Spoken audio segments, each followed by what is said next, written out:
এই যে বাবু প্রবলেম হচ্ছে, কি পাথর আছে গো? সব কিছুই পাথর আছে, নোটা গ্রহের পাথর, সব কিছু না, নোটা গ্রহের পাথর। দিন খারাপ যাচ্ছে তো কিছু আছে?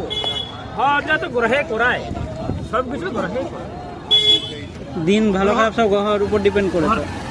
সব কিছু গ্রহে গ্রহেই সব কিছু করা যাবে। যে ফাড়া ফেলছে, একটা মতি ভ্রম করে দিচ্ছে, যখন চন্দ্র শুভ দেখে দেখবি রাস্তায় একটা বেরিয়েছে মনটা আলাদা হয়ে গেল, চঞ্চল অ্যাক্সিডেন্ট ঘটে গেল, ওটা কিন্তু গ্রহে করায়। হ্যাঁ, সেটাও। এবার লোটারি যারা কাটছে দেখবে লোটারি কাটি করে শেষ হয়ে যাচ্ছে, তার কিন্তু গ্রহ ভালো আছে, বৃহস্পতি তুঙ্গে আছে, কিংবা কর্মদাতায় দিচ্ছে, কিংবা মঙ্গলে দিচ্ছে, হঠাৎ এক ঘর পাই গেল। আর এমনও লোক আছে গ্রহ খারাপ আছে, কাটি করে শেষ হয়ে যাচ্ছে। এটা গ্রহ জিনিসটা সত্য গো। গ্রহের উপর ডিপেন্ড করে তো সব কিছু। সব কিছু, হ্যাঁ। বলে কি কি পাথর আছে তোমার? নোটা গ্রহ 12টা রাশি, প্রথমে বললি না না, পাথরগুলো কি কি এত আছে? নাম বলা যায়। নোটা গ্রহ 12টা রাশি আছে। হুম।